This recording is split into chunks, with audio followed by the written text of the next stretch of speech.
Hello students. इससे पहले वाले वीडियो में हमने पढ़ा था चार्ज और उसकी प्रॉपर्टीज़ के बारे में। चार्ज की एक प्रॉपर्टी पढ़ी थी हमने, like charges repel each other and unlike charges attract each other. तो जो ये रिपल्शन और अट्रैक्शन है, ये एक फोर्स है। इस फोर्स को हम कूलम्ब्स फोर्स भी कहते हैं। तो आज के वीडियो में हमने कूलम्ब्स फोर्स और कूलम्ब्स लॉ के बारे में डिस्कशन करना है। तो चलिए स्टार्ट करते हैं। सपोज मेरे पास दो चार्जेस हैं, एक पॉजिटिव चार्ज और एक दूसरा पॉजिटिव चार्ज। अगर मैं इस चार्ज को होल्ड कर लूं तो ये इसको क्या करेगा, रिपेल करेगा, कुछ इस डायरेक्शन में फोर्स लगाएगा। इसको होल्ड कर लूं तो ये इसको इस डायरेक्शन में फोर्स लगाएगा। तो यहां पे ये जो फोर्स है ये किस टाइप का है, इसका नेचर क्या है? इसका नेचर है रिपल्सिव। वहीं पे अगर हमारे पास एक पॉजिटिव चार्ज हो जाता, एक नेगेटिव चार्ज होता, इसकी टेंडेंसी क्या है? ये इस चार्ज को अपनी तरफ अट्रैक्ट करेगा और ये वाला चार्ज इस वाले चार्ज को अपनी तरफ अट्रैक्ट करेगा फोर्स एफ लगा के। तो यहां पे जो नेचर है फोर्स का, ये कैसा है? ये अट्रैक्टिव फोर्स है। तो जो ये रिपल्सिव रिपल्सिव और अट्रैक्टिव फोर्स है, ये है आपका कूलम्ब्स फोर्स। तो इसी कूलम्ब्स फोर्स के बारे में हमने डिस्कशन करना है। तो देखो, ये रिपल्सिव और ये अट्रैक्टिव फोर्स है, तो उस फोर्स का कुछ मैग्नीट्यूड होगा।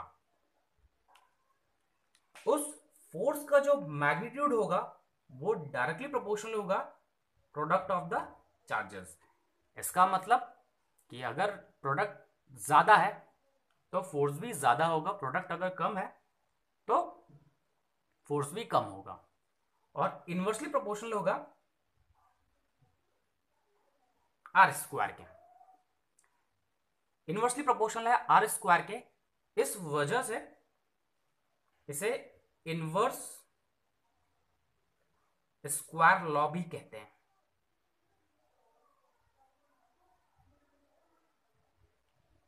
इनवर्स स्क्वायर लॉ भी कहते हैं। ठीक है।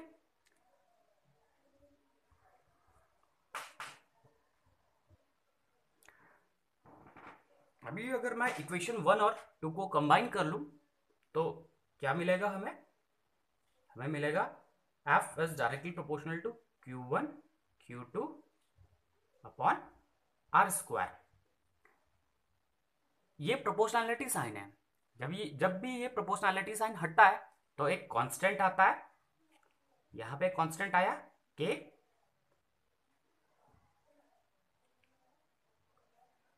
इस के को हम कहते हैं इलेक्ट्रोस्टैटिक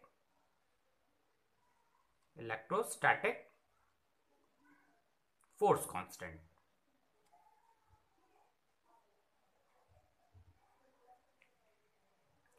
इसकी वैल्यू कितनी होती है? इसकी वैल्यू होती है 1/4 पाई एप्सिलॉन नॉट 9 और 9 इंटू 10⁻⁹ न्यूटन मीटर स्क्वायर पर कूलम्ब स्क्वायर। ये इसकी ऐसा यूनिट है इलेक्ट्रोस्टैटिक फोर्स कांस्टेंट की। अच्छा, अब जरा ये इलेक्ट्रोस्टैटिक फोर्स कांस्टेंट को देखते हैं। तो ये होता क्या है? 1/4 पाई एप्सिलॉन नॉट। इस सिंबल को बोलते हैं एप्सिलॉन नॉट।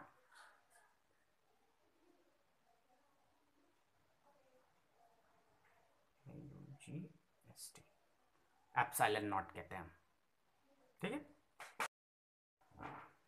अच्छा, जो ये epsilon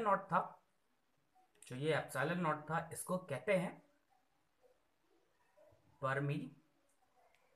permittivity of free space. अच्छा, ये परमिटिविटी ऑफ फ्री स्पेस होता क्या है? परमिटिविटी बेसिकली ये फ्री स्पेस एयर के लिए यूज करते हैं हम। परमिटिविटी होता क्या है? ये किसी मीडियम की प्रॉपर्टी होता है जो अलाउ करता है एक चार्ज को दूसरे चार्ज से इंटरैक्ट करने में। क्या करता है, इसको डिफाइन करेंगे, लिखेंगे इसे।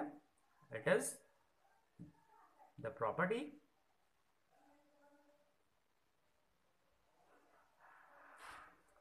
of a medium which helps charges to interact with each other।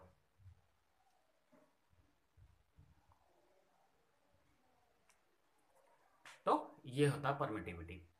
अच्छा, ये हर मीडियम के लिए अलग अलग होता है, हर मीडियम के लिए अलग अलग होता है। जैसे हम फ्री स्पेस के लिए, एयर के लिए यूज करते हैं एप्सिलॉन नॉट, बाकी किसी भी जनरल मीडियम के लिए हम उसको यूज करेंगे एप्सिलॉन। क्या यूज करेंगे, एप्सिलॉन, प्रोनाउंस करेंगे इसे एप्सिलॉन। ये एप्सिलॉन नॉट था, ये एप्सिलॉन, ठीक है।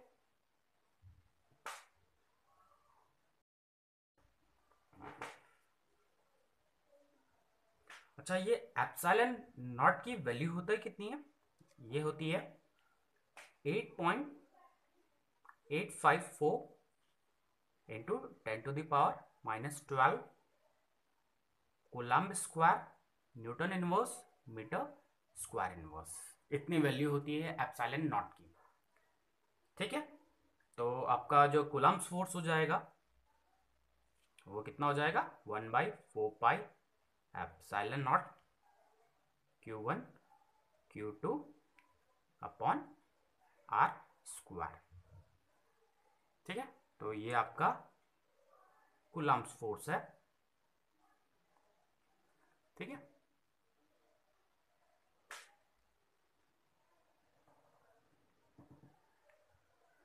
तो फ्री स्पेस पे हमारे पास जो फोर्स था वो था 1/4 epsilon not Q1 Q2 upon R square, ठीक है। अच्छा, फ्री स्पेस के लिए इसको F नॉट लिख देते हैं। अभी सपोज हमने उन चार्जेस को किसी मीडियम में रख दिया, बाकी सारी चीजें कांस्टेंट रखी, डिस्टेंस R था, चार्ज Q1 था, Q2 था, और उसे किसी मीडियम में रख दिया। तो मीडियम चेंज होने की वजह से इसकी परमिटिविटी चेंज हो गई, और वो हो गई आपकी एप्सिलॉन। तो अभी आपका जो कूलम्ब फोर्स है वो कितना हो जाएगा, 1/4 epsilon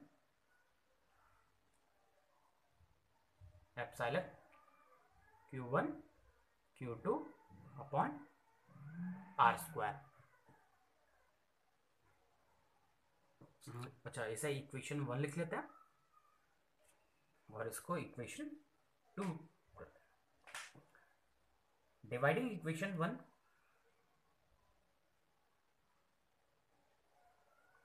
equation 1 by equation 2।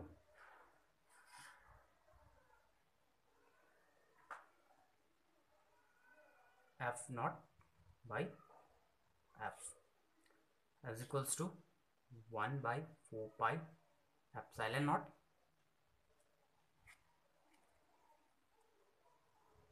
Q1 Q2 upon R square 1/4 epsilon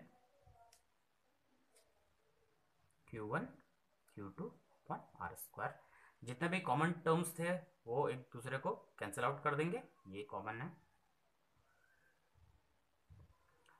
4 pi common है, ये अपॉन में था तो ये ऊपर शिफ्ट हो जाएगा और आपके पास मिलेगा F not upon F is equals to epsilon upon epsilon not. जो ये रेशियो होता है इसको एक नया नाम दे देते हैं, एप्सिलॉन आर या फिर के। एप्सिलॉन आर होता है रिलेटिव परमिटिविटी,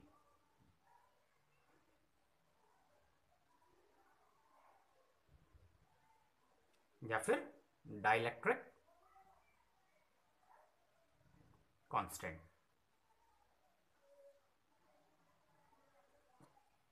ठीक है, जो ये डाइलेक्ट्रिक कांस्टेंट होता है इसकी वैल्यू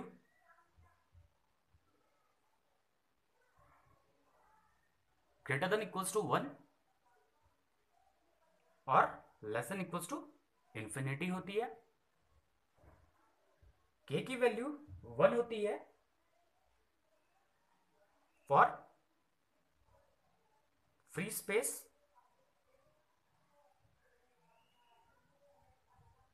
के की वैल्यू इंफिनिटी होती है for metals,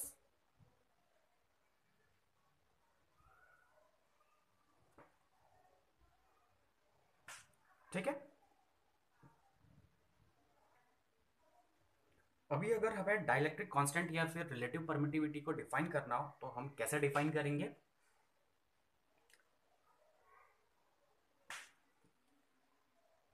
epsilon r is equals to F not upon F और एप्सिलॉन अपॉन एप्सिलॉन नॉट।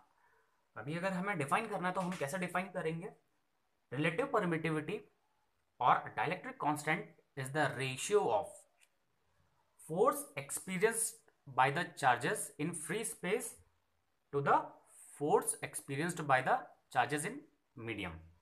और किस तरीके से डिफाइन कर सकते हैं? It is the ratio of permittivity of a medium to the permittivity of a free space.